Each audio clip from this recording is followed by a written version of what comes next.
नमस्कार। Hello doctor कार्यक्रम में आप सभी का हार्दिक स्वागत है और हमारा आज का विषय है कोविड-19 ब्लैक फंगस को कैसे रोकें। दर्शकों, जैसा कि आप सभी जानते हैं कि कोविड-19 का दौर चल रहा है और ब्लैक फंगस कुछ महीने पहले एक ऐसी बीमारी थी जिससे कि हम सभी डर रहे थे। तो इसीलिए आज की सीरीज़ में हम बात करेंगे कि ब्लैक फंगस को कैसे रोक सकते हैं।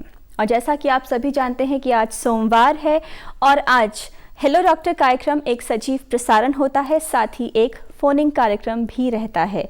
तो अगर आप चाहें और हमारे विषय से जुड़े आपके अगर कोई भी सवाल हो तो आप हमारे स्टूडियो के नंबर पे कॉल करके हमारे स्टूडियो में बैठे एक्सपर्ट से जान सकते हैं अपने सवालों के जवाब।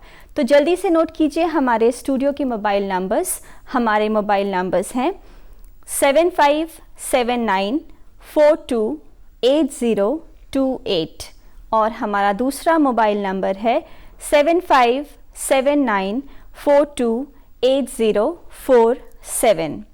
अगर आपने हमारे स्टूडियो के मोबाइल नंबर्स लिख लिए हों तो एक बार फिर से मिला लीजिए। हमारे स्टूडियो के मोबाइल नंबर्स हैं 7579428028 और हमारा दूसरा मोबाइल नंबर है 7579428047। तो दर्शकों, जैसा कि मैंने अभी आपको बताया कि आज हम बातचीत करेंगे कोविड-19 ब्लैक फंगस को कैसे रोकें।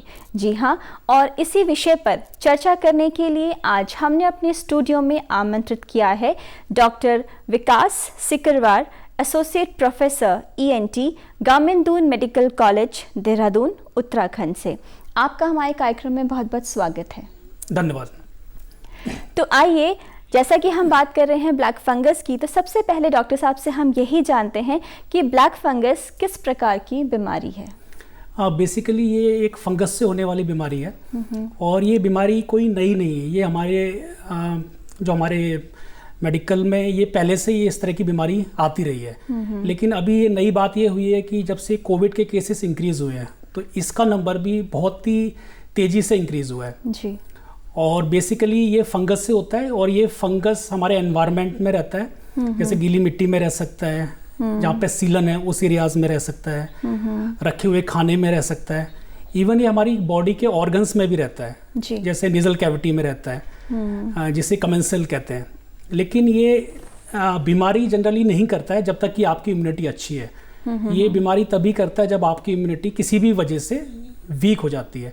जैसे कोविड के केस में आपकी इम्यूनिटी वीक हो जाती है तो उस कंडीशन में ये बीमारी पैदा करता है और इस बीमारी को आप म्यूकोरमाइकोसिस या ब्लैक फंगस की बीमारी बोलते हैं जी। तो अभी आपने बोला कि इम्यूनिटी का स्ट्रांग होना बहुत ज़रूरी है, लेकिन अगर हम बात करें तो हमारा जो खान पान है, जो हमारी इम्यूनिटी है, बहुत सालों से हम इस तरह खान पान इस्तेमाल करते हैं और कई बार किसी की इम्यूनिटी कम होती है, किसी की ज़्यादा होती है। लेकिन अगर हम देखें तो कोविड-19 के दौरान ही ब्लैक फंगस जो है बहुत ज़्यादा इंक्रीज़ हो रहा है और लोग इससे डर भी रहे हैं। तो आखिर कनेक्टिविटी क्या है, क्या लिंक है कोविड-19 और ब्लैक फंगस के बीच में? इसमें ये लिंक है कि कोविड के वजह से आपकी इम्यूनिटी कम हुई है जी। एक कारण तो कोविड इटसेल्फ है, जो कोविड वायरस है वो खुद ही पेशेंट की इम्यूनिटी को कम कर रहा है जी। तो जैसे ही आपकी इम्यूनिटी कम होगी, इस वायरस को एक मौका मिलेगा आपको इन्फेक्ट करने के लिए और डिजीज करने के लिए जी। हम इस लिंक की अभी बात करेंगे लेकिन हमारे एक कॉलर हैं जो आपसे बातचीत करना चाहते हैं। हेलो। हाँ जी, प्रणाम जी। नमस्कार, नाम बताइए, आप कहाँ से बोल रहे हैं? हाँ जी, मैं नीलकंठ गढ़वाल उत्तराखंड से बोल रहा हूँ, तेजपाल सिंह बिष्ट जी। अपना सवाल पूछिए। हाँ डॉक्टर साहब प्रणाम। और डॉक्टर साहब, मेरा एक सवाल ये है कि सर बरसात में आंखों में तरह तरह की बीमारी होती है, कहीं एलर्जी हो जाती है, कहीं पानी से आंखें लाल हो जाती हैं। तो इस मौसम में हम ब्लैक फंगस के लक्षण कैसे पहचाने कि हमें ब्लैक फंगस हो रहा है और हम सावधान हो जाएं? थोड़ा इसके बारे में बताएं, आम बीमारी से अलग क्या लक्षण होते हैं इसके? हाँ जी, इसमें आपको ये पहचानना है यदि आपको खाली आँख का सिम्टम आ रहा है और आपको डाउट हो रहा है कहीं ये ब्लैक फंगस तो नहीं है, तो इससे पहले आपको ये अपने आप का जो इम्यूनिटी का स्टेटस है अपने आप को कैटेगराइज करना होगा कि आप रिस्क जोन में तो नहीं आते। अब रिस्क जोन में कौन आते हैं? जिनको कोविड हुआ हो, जो डायबिटिक पेशेंट हैं और जिनका शुगर अनकंट्रोल्ड है, जिनको लंबे समय तक स्टेरॉयड चला हो और साथ में आई के जो आप सिम्टम्स बता रहे हैं जैसे आँख लाल होना या फिर कुछ विज़न कम होना या आंख बाहर की तरफ आना, अगर इस तरह के सिम्टम्स आपको आ रहे हैं और यदि आप हाई रिस्क कैटेगरी में आते हैं तो डेफिनेटली आपको डॉक्टरी सलाह लेनी चाहिए और अपनी जांच करानी चाहिए कहीं ये म्यूकोरमाइकोसिस तो नहीं। जी, बार बार ये शब्द हम सुन रहे हैं म्यूकोरमाइकोसिस, तो आखिर ये क्या चीज़ है और मतलब इसको हम क्यों जोड़ रहे हैं ब्लैक फंगस से? क्या होता है म्यूकोरमाइसिस के दौरान? बेसिकली ये म्यूकोरमाइकोसिस जो ब्लैक फंगस से जो आपको बीमारी हो रही है उसे म्यूकोरमाइकोसिस बोल रहे हैं जी। तो ये ब्लैक फंगस इसको इसलिए बोल रहे हैं क्योंकि इसका एक नेचर होता है इस फंगस का, जब ये आपके बॉडी पे अटैक करता है तो स्पेसिफिकली जो आपके ब्लड वेसल्स हैं उनको ब्लॉक कर देता है। तो उस ब्लड वेसल से जो आपका ब्लड सप्लाई जा रहा होता है किसी भी बॉडी पार्ट में, उसका सप्लाई बंद हो जाता है, तो वो एरिया डेड हो जाता है जी। तो किसी भी ऑर्गन का यदि ब्लड सप्लाई बंद हो जाएगा तो वो ब्लैक हो जाएगा। तो फंगस ब्लैक नहीं है, जो इसका अफेक्ट आ रहा है बॉडी पे वो टिश्यू आपका ब्लैक हो रहा है, जो आपका हिस्सा है उस शरीर का वो आपका ब्लैक हो रहा है। तो इस वजह से इसको ब्लैक फंगस बोलते हैं। ये बहुत ही जानलेवा ये बीमारी है, अगर ये लेट स्टेज तक पहुंच जाती है तो इसमें आपकी मॉर्टलिटी यानी पेशेंट की मौत के जो चांस होते हैं वो 50% से ऊपर है जी। तो इस बीमारी में ये बहुत ही जरूरी है कि आपको इसको इनिशियल स्टेज में पकड़ना है ताकि आपकी रिकवरी सुनिश्चित हो सके जी। आप बात कर रहे हैं कि हमें इनिशियल स्टेज पे इस बीमारी को पकड़ना बहुत ज़रूरी है, इसका मतलब कि हमें लक्षण के बारे में जानना बहुत ज़रूरी है। तो क्या साइंस और क्या सिम्टम्स होते हैं जिसकी वजह से हम ब्लैक फंगस या फिर म्यूकोरमाइकोसिस जैसी बीमारी का पता लगा सकते हैं? म्यूकोरमाइकोसिस हमारे बॉडी के कई पार्ट्स को अफेक्ट करता है, लेकिन मेनली आपके हेड एंड नेक एरिया को ये अफेक्ट करता है जी। तो इसमें आपका हेड एंड नेक एरिया हो गया, नोज हो गया, साइनस हो गए, आई हो गया, और आई से बहुत जल्दी आपके ब्रेन में भी पहुंच जाता है। अगर ब्रेन में पहुंच जाए तो पेशेंट को जो बचाने का जो हमारा चांस है वो बहुत ही कम हो जाता है। तो इसलिए मैं आपसे जो पहले मैंने आपसे बोला कि हमारा पूरी कोशिश रहनी चाहिए कि इस बीमारी को बहुत ही जल्दी या अर्ली स्टेज में हम लोग कैच करें जी। इस एरिया के अलावा ये आपके फेफड़ों को अफेक्ट कर सकता है। तो उसमें जो आपके सिम्टम्स रहेंगे लाइक खांसी आना, दर्द होना या खांसी के साथ खून आना, और जो हेड एंड नेक का एरिया का जो मैंने बताया उसमें आपका दर्द होना हेड एंड नेक एरिया में, या सिर में दर्द होना, फेस पे आपको दर्द होना, सुनपन होना एक साइड में जी। जैसे आपके चेहरे में सुनपन है एक साइड में, आपका विजन कम होना, आंख का मूवमेंट कंप्रोमाइज होना, आंख बाहर निकलना, नाक का सूखापन, नाक में पपड़ियां होना, नाक से खून निकलना, या तालू में कोई घाव होना जी। तो इस तरह के यदि सिम्टम्स, साइन सिम्टम्स पेशेंट देखते हैं, और जो हाई रिस्क कैटेगरी में, मैं बार बार इस चीज़ पे फोकस करना चाह रहा हूँ कि हाई रिस्क कैटेगरी को आपको पहचानना, इट इज़ वेरी इंपॉर्टेंट। ऐसा नहीं है कि हर कोविड पेशेंट को म्यूकोरमाइकोसिस होगा जी। लेकिन अगर आप हाई रिस्क कैटेगरी में आते हैं और आपको इस तरह के सिम्टम्स आ रहे हैं तो डेफिनेटली आपको डॉक्टर से कंसल्ट करके पूरी जांच करनी चाहिए कहीं ये आपका म्यूकोरमाइकोसिस या ब्लैक फंगस तो नहीं है। तो जैसे कि हम बात कर रहे हैं कोविड-19 के जो पेशेंट्स हैं जिसको कोविड-19 हो चुका है, क्या उन्हीं को ब्लैक फंगस होने की शिकायत ज़्यादा हो रही है? जैसे क्योंकि आपने अभी बोला कि नाक में पपड़ी का होना, खून आना या सुन पड़ जाना, तो अक्सर हम ये देखते हैं गर्मी, जब बहुत तेज़ गर्मी पड़ती है तो उस समय भी हमारी नाक सूख जाती है, पपड़ियाँ होती है, नाक से खून भी आता है। तो ऐसे में हम ब्लैक फंगस और जो एक आम बीमारी है उसके बीच में हम कैसे डिफरेंशिएट कर सकते हैं? जैसा कि मैंने आपको बताया कि अपने आप को कैटेगराइज करना है, या आप हाई रिस्क जोन में तो नहीं आते। हाई रिस्क जोन जैसा मैंने बताया, मैं फिर से इसको मैं दोहराता हूँ। हाई रिस्क का मतलब है आपको कोविड हुआ हो, आपको अनकंट्रोल्ड आपकी डायबिटीज़ हो जी, आपने लंबे टाइम तक स्टेरॉइड लिया हो, या फिर और कोई इम्यूनो कम्प्रोमाइज कंडीशन हो, जैसे आपको एड्स हो, ठीक है, ऑर्गन ट्रांसप्लांट आपका हो रखा हो, इम्यूनो सप्रेसिव आप ड्रग्स यदि आप ले रहे हैं, तो किसी भी वजह से यदि आपकी इम्यूनिटी कम है, इंक्लूडिंग कोविड, साथ में आपका diabetes, long term use of steroids in high doses, अगर ये कैटेगरी आपकी है और इस तरह के सिम्टम्स भी आ रहे हैं जो आप बता रहे हैं कि नाक से खून आना, पपड़ी आना, तो डेफिनेटली आपको चेक कराना चाहिए कि आपको म्यूकोरमाइकोसिस तो नहीं है जी। बिल्कुल। अगर आपकी ऐसी हिस्ट्री नहीं है और खाली आपको कोई कोविड नहीं है, कोई डायबिटीज नहीं है, नाक से खून आया, तो आप मान के चल सकते हैं कि हो सकता है कि आपको म्यूकोरमाइकोसिस ना हो। तो आपने कहा कि आपको टेस्ट कराना चाहिए कि म्यूकोरमाइकोसिस नहीं है, तो ये जो डायग्नोस का प्रोसेस है, अगर कोई पेशेंट आपके पास आता है एक जनरल कि मुझे ये सब लक्षण दिख रहे हैं, तो ऐसे में क्या डायग्नोसिस होता है, किस तरह से पता चलता है, किस तरह से हम बीमारी का पता लगाते हैं? हाँ, जैसे ही आपको मरीज को ये पहले साइन सिम्टम्स यदि उसको समझ में आते हैं कि हाँ मुझे म्यूकरमाइकोसिस हो सकता है, जो मैंने अभी आपको बताया, जी, तो उसको फटाफट या जल्दी से जल्दी डॉक्टरी सलाह लेनी चाहिए उसमें। और इसमें एक मल्टी डिसिप्लिनरी टीम इसका पूरा ट्रीटमेंट करती है। उसमें कई सारे लोगों का रोल रहता है, ENT surgeon, eye surgeon, neuro surgeon, लेकिन जो डायग्नोसिस पार्ट है वो मेनली आपका। जी, हम डायग्नोसिस में बात करेंगे। हमारे एक कॉलर हैं जो आपसे बातचीत करना चाहते हैं। Hello. Hello sir. Hello madam. जी, अपना नाम बताइए, आप कहाँ से बोल रहे हैं? मैं RS पाठक हूँ, जबलपुर से। जी, अपना सवाल पूछिए। हाँ, मेरा मैडम, मैं RS पाठक जबलपुर से बात कर रहा हूँ मैडम। जौनपुर से? आप जौनपुर से बात कर रहे हैं? हाँ, मेरे को आँख में प्रॉब्लम जो है, ऐसा डाउट होता है कि कहीं फंगस तो नहीं है। जी, जबलपुर से, मैं जबलपुर से बात कर रहा हूँ। जी, आपका सवाल पूछिए। मेरे को जो प्रॉब्लम है आँख में, मैं आँख में जो प्रॉब्लम है फंगस आँख में। जी, आपको फंगस की प्रॉब्लम है? की संभावना लगती है मेरे को। तो ये मैकुला मेरे को बताया था, मैकुला कैविटी पड़ रही है, इसमें कोई फंगस की प्रॉब्लम मेरे को डाउट लगती है, फंगस हो गई मेरे को, मैकुला बढ़ी हुई है जिसकी और इससे कोई। जी, इनको फंगस की प्रॉब्लम है, कुछ फंगस का डाउट हो रहा है, डाउट हो रहा है। और कुछ इनका मतलब शायद वॉइस क्लियर नहीं थी, पर कुछ बोल रहे थे मेरा कुछ बड़ा हुआ है और मुझे अक्सर लगता है कि मेरे को। जी हाँ पाठक जी, जैसा कि मैंने अभी बताया कि आपको अपने आप को कैटेगराइज करना है, आप हाई रिस्क जोन में तो नहीं है। मैं दोबारा इस चीज़ को दोहराता हूँ, यदि आपको कोविड हुआ हो, आप डायबिटिक पेशेंट हैं और आपका शुगर कंट्रोल में नहीं है, या फिर आपने लंबे टाइम तक स्टेरॉइड लिए हैं, और जो आप बता रहे हैं कि आपकी आँख में दर्द हो रहा है, तो अगर आप इस कैटेगरी में आते हैं तो आपको चिंता करने की ज़रूरत है। अदरवाइज़ ऐसी कोई चिंता करने की ज़रूरत नहीं है। सारे आँख के दर्द म्यूकरमाइकोसिस नहीं होते। तो यदि तब भी आपको लगता है कि आपको एक बार जांच करानी चाहिए, तो आप जबलपुर में रहते हैं, वहाँ पे आप जो भी डॉक्टर्स हैं इसके, वहाँ मेडिकल कॉलेज भी है, आप वहाँ जाके उनसे परामर्श ले सकते हैं। तो उसमें आपकी पूरी जांच की जाएगी, क्योंकि एक तो सिम्टम्स के बेसिस पे हम एक डाउट कर सकते हैं कि हाँ ऐसा हो सकता है, लेकिन उसको कंफर्म करने के लिए हमें जांच करनी पड़ेगी, जिसमें कि CT स्कैन होता है, MRI होता है, नेजल एंडोस्कोपी होता है और माइक्रोबायोलॉजिकल इन्वेस्टिगेशंस होते हैं।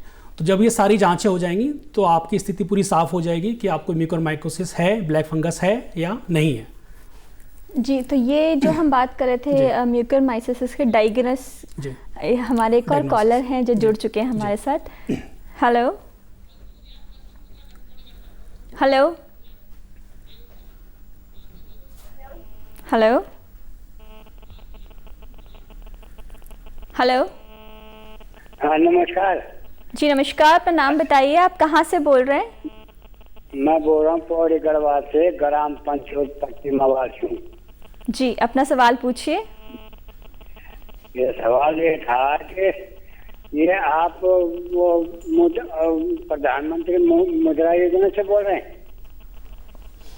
जी, हम दूरदर्शन देहरादून से बोल रहे हैं और हमारा आज का विषय है कोविड-19 ब्लैक फंगस को कैसे रोकें। आपका कोई सवाल इससे जुड़ा हुआ है?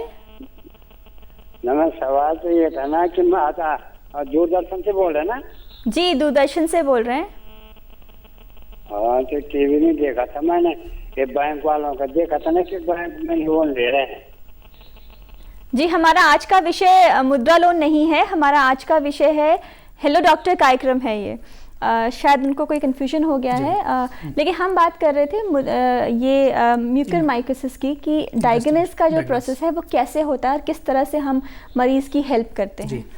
हाँ, इसके डायग्नोसिस में मेनली ENT सर्जन का बहुत बड़ा रोल है। सबसे पहले पेशेंट को जो सिम्टम्स आते हैं, जो मैंने आपको बताया, अगर इस तरह के सिम्टम्स पेशेंट आ रहे हैं और रिस्क जोन में भी पेशेंट है, तो उसको ENT सर्जन या किसी भी डॉक्टर से पहले वो सलाह अपना ले सकता है। जी। तो इसमें जो हम जांचें करते हैं, विशेषकर हम पहले नेजल एंडोस्कोपी करते हैं। तो नेजल एंडोस्कोपी में हमें कुछ साइंस मिलते हैं, जैसे क्रस्टिंग होना, डेड टिश्यू मिलना इस तरह का मिलता है, तो वहाँ से सैम्पलिंग करते हैं जी। सैम्पलिंग में कुछ उसमें मटेरियल लेते हैं या फिर बायोप्सी हम लोग निकाल सकते हैं। फिर इसके बाद हम उस मटेरियल को जांच के लिए भेजते हैं। तो इसमें QH स्टेनिंग एक होता है, तो उससे मालूम चलता है इसमें फंगस है या नहीं है। फिर दूसरा कल्चर होता है, कल्चर से मालूम चलता है कि फंगस है तो किस टाइप का फंगस है।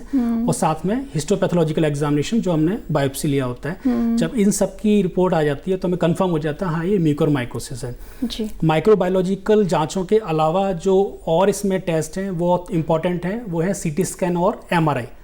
तो उससे हमें मालूम चलता है कि कौन से हिस्से में फंगस किस किस हिस्से को उसने इन्वॉल्व किया है उसमें। इसमें MRI का बहुत बड़ा रोल है जी। जब हम लोग ऑपरेशन या ट्रीटमेंट की प्लानिंग करते हैं, इससे भी हमें बहुत हेल्प मिलता है कि उसमें कौन सा एरिया डेड हो चुका है, किस पार्ट को निकालना है। तो ये मेन जो टेस्ट हैं, एक MRI, माइक्रोबायोलॉजिकल एग्जामिनेशन और एंडोस्कोपी, ये 3 जो जांचें हैं ये मेनली हम लोग करते हैं डायग्नोसिस बनाने के लिए। जी बिल्कुल। तो अभी आपने कहा कि सर्जरी के लिए आप देखते हैं कि कौन से एरिया में है, लेकिन अगर किसी को ब्लैक फंगस हो गया है तो क्या ब्लैक फंगस होने के बाद जो ज़रूरत पड़ती है वो सिर्फ सर्जरी की होती है या मेडिसिन से भी ट्रीटमेंट हो सकता है? हाँ, इसमें जो मेन ट्रीटमेंट है वो आपका एंटी फंगल मेडिसिन, जिसमें कि एम्फोटेरिसिन B जो कि मेन ड्रग है जी। और साथ में सर्जरी भी इसमें ज़रूरी होती है क्योंकि ये ज़्यादातर एरियाज़ को जहाँ ये इन्वॉल्व करता है वो एरिया डेड हो जाता है। तो जब तक हम सर्जरी करके उस एरिया को निकालेंगे नहीं तो फोकस ऑफ इन्फेक्शन उस एरिया में रहेगा। तो आप कितना भी एम्फोटेरिसिन आप दे दीजिए वो उसका पूरा क्योर नहीं होगा। तो इसमें आपको एम्फोटेरिसिन B भी चाहिए और साथ में सर्जरी भी आपको चाहिए। जी। हमारे एक और कॉलर हैं जो आपसे बातचीत करना चाहते हैं। हेलो हेलो जी, अपना नाम बताइए, आप कहाँ से बोल रहे हैं? जी, सबसे पहले मैं आपसे रिक्वेस्ट करूंगी कि आपने टीवी का वॉल्यूम कम कर लीजिए, तभी हम आपकी बात सुन पाएंगे। अपना नाम बताइए।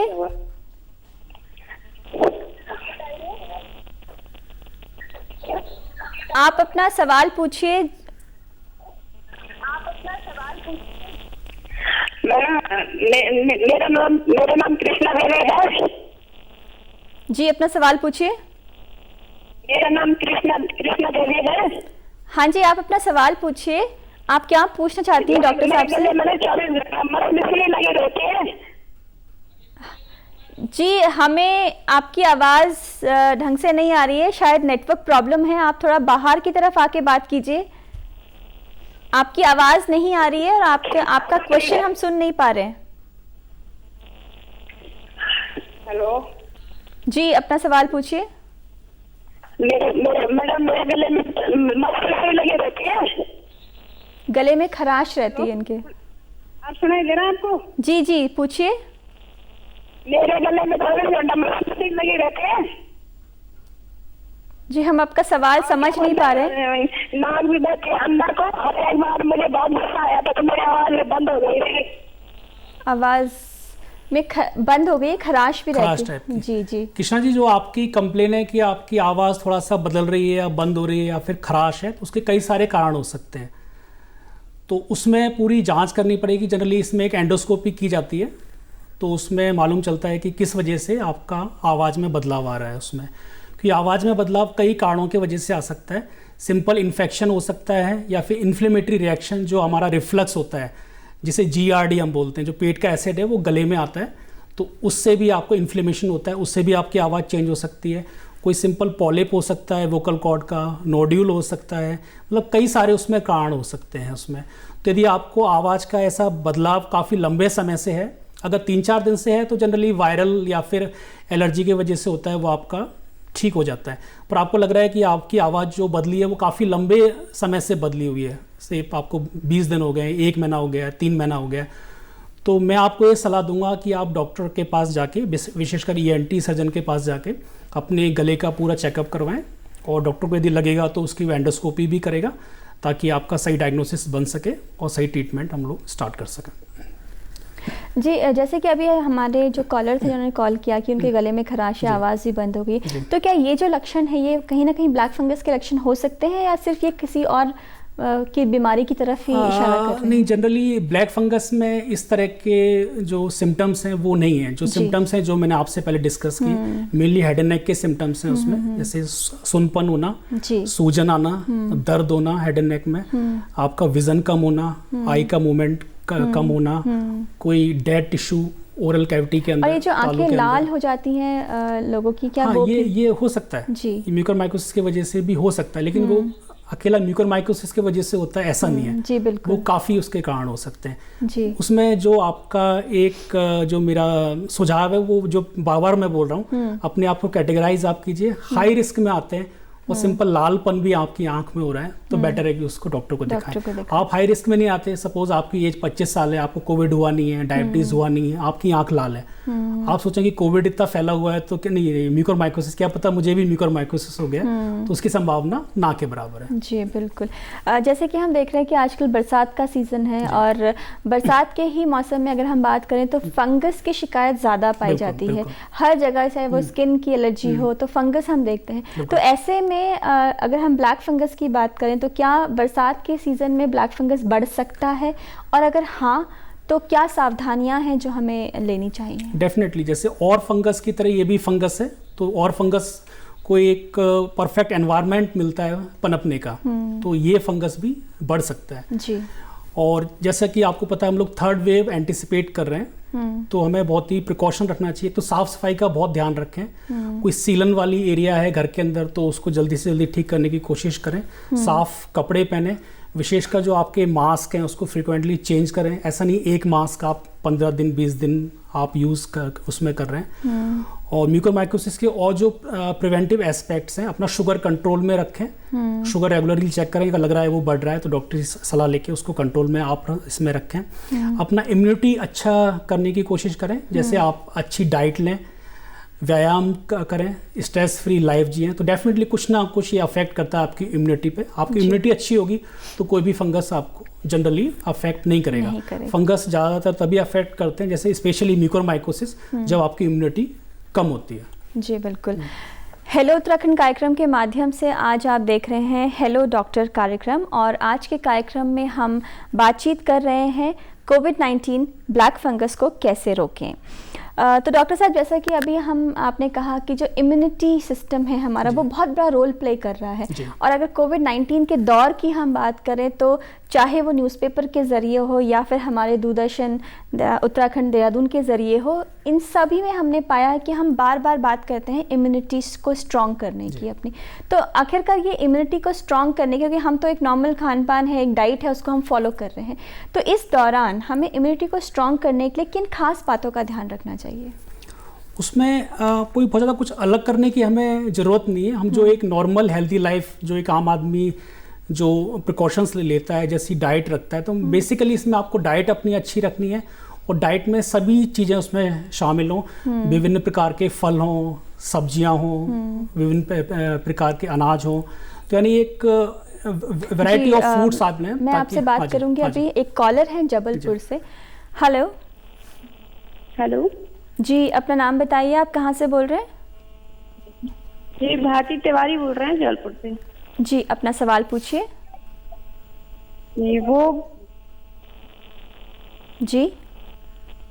जी पूछिए। वो मेरी मदर इन लॉ है ना, उनको बहुत टाइम से खांसी आ रही है। जी। तो उनका सब ट्रीटमेंट भी कराया तो रिपोर्ट सब नॉर्मल है।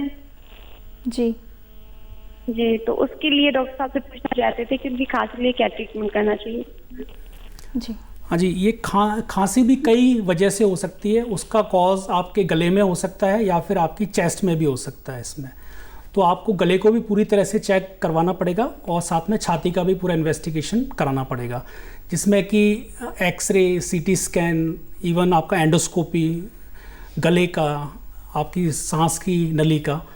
तो ये आप अगर लग रहा है कि आपका अभी निदान नहीं हुआ है तो आप किसी बड़े अस्पताल में जाके, जहाँ पूरी जांचों की सुविधा उपलब्ध हो, आप पूरी जांचें अपनी कराएं, तो उससे मालूम चलेगा कि आपकी जो खांसी आ रही है उसका कारण क्या है, ताकि सही तरीके से आपका इलाज किया जा सके। जी, हम बात कर रहे थे इम्यून सिस्टम को स्ट्रॉन्ग कैसे करें। जी, तो जैसे कि मैंने बताया कि अपना खाना आपको अच्छा रखना है, इसमें साथ में व्यायाम करना है, मेडिटेशन भी कहीं ना कहीं थोड़ा बहुत आपको एक अफेक्ट करता है आपके इम्यून सिस्टम को इम्प्रूव करने के लिए। एक स्ट्रेस फ्री एक लाइफ जीने की कोशिश करनी चाहिए, क्योंकि स्ट्रेस भी कहीं ना कहीं आपका माइंड पूरी बॉडी पे बहुत अफेक्ट डालता है। जब आप डिप्रेस्ड होते हैं तो कहीं ना कहीं आपका इम्यूनिटी पे उसका अफेक्ट पड़ता है। तो बेसिकली आपका खान पान, व्यायाम, आपकी lifestyle, stress free life, इन सब चीज़ों पे ध्यान रख के आप अपनी इम्यूनिटी कुछ हद तक इम्प्रूव कर सकते हैं। जी बिल्कुल।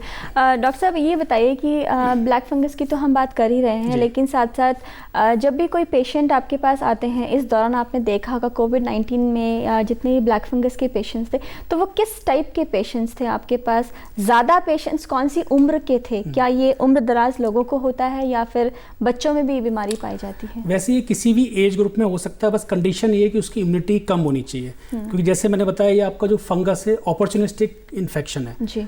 मतलब वैसे आपकी बॉडी के साथ में रहेगा, एनवायरनमेंट में रहेगा, आपको अफेक्ट नहीं करेगा, लेकिन जैसे ही आप इसको अपॉर्चुनिटी मिलेगी, वो कब मिलेगी? जब आपकी इम्यूनिटी कम होगी, तो वैसे ही ये बॉडी में डिजीज़ करेगा, जिससे कि आप म्यूकोरमाइकोसिस बोल रहे हैं। जी। तो देखा गया है कि जो इम्यूनिटी है जनरली बच्चों की ठीक रहती है, मिडिल एज की भी ठीक रहती है, लेकिन जो ओल्डर एज ग्रुप है, जैसे हमारे पास जो दून मेडिकल कॉलेज में जो हमारे पास मरीज आए, तो जो मेन एज ग्रुप था वो एल्डरली था, लेकिन जो पेशेंट्स थे वो 45 से स्टार्ट हो गए थे कि 45। लेकिन जैसे मैं एक चीज़ और ऐड करना चाहूँगा, लेकिन ऐसा नहीं कि 45 के बाद ही ये मतलब फंगस अफेक्ट करेगा। कुछ पेशेंट हमारे 25 साल के भी थे, पर उनको डायबिटीज़ था। जी। तो इस तरह के पेशेंटों में ये ब्लैक फंगस हो सकता है। जी, मैं आपको रोक रही थी बिकॉज हमारे एक कॉलर हैं जो आपसे बातचीत करना चाहते हैं। हेलो। हेलो जी, अपना नाम बताइए, आप कहाँ से बोल रहे हैं? कोटाबाग नैनीताल, शंकर दत्त बेलवाल, उम्र 58 साल। जी, अपना सवाल पूछिए। मैं ये पूछ रहा था कि मेरे आंखों में धुंधलापन होता है। जी, तो सिर्फ धुंधला? आंखें छोटी होती जा रही हैं। जी। तो आंखें छोटी होती हैं और धुंधलापन होता है। अच्छा, आपका ये धुंधलापन एक आंख में है या दोनों आंखों में? दोनों आंखों में। अच्छा, कब से हो रहा है आपको? ये काफी समय से हो रहा है। मतलब कई साल हो चुके हैं?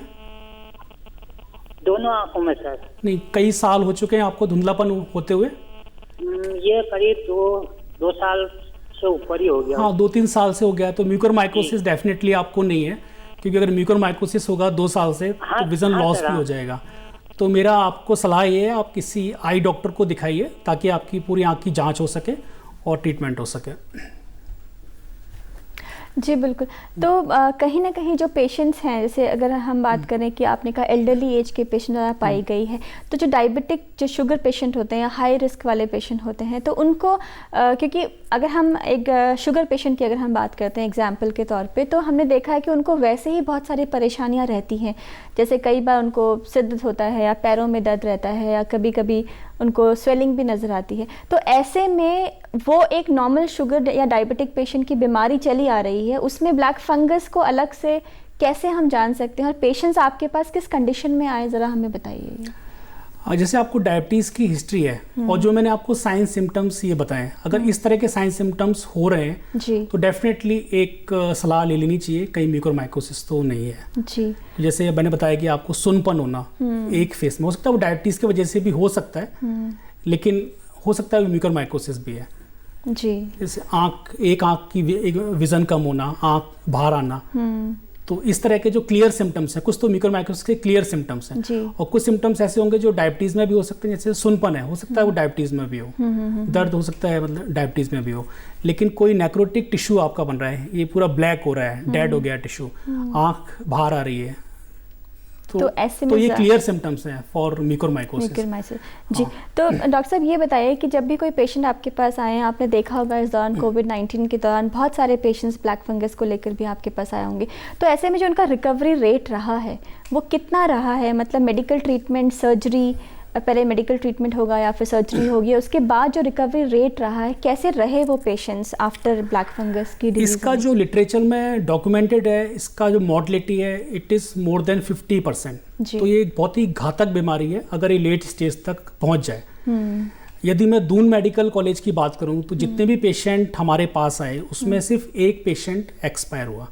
उसका कारण ये था, हमने उनको अर्ली उनका सर्जरी किया। जैसे हमारे पास पेशेंट आए हमने फटाफट उनका पूरा डायग्नोस करके जो उसकी एंटी फंगल मेडिसिन है एम्फोटेरेसिन बी, और जल्दी से जल्दी हमने सर्जरी करने की कोशिश की ताकि उनको उस बीमारी को इनिशियल स्टेज पे ही रोक दिया जाए। सपोज आपके साइनस में इन्फेक्शन है, म्यूकोरमाइकोसिस है, यदि आपने उसको अर्ली ट्रीटमेंट कर दिया, अर्ली सर्जरी कर दी तो आई में नहीं जाएगा। यदि आई में आपका पहुंच चुका है, उसका आपने आई को रिमूव किया तो वो ब्रेन में नहीं जाएगा। तो early treatment is the key. और जो हमारे पास पेशेंट आए उसमें सिर्फ एक पेशेंट एक्सपायर हुआ, वो भी हमारे पास बहुत लेट स्टेज में आया था, हमें कुछ घंटे ही मिले, सुबह आया शाम को एक्सपायर हो गया।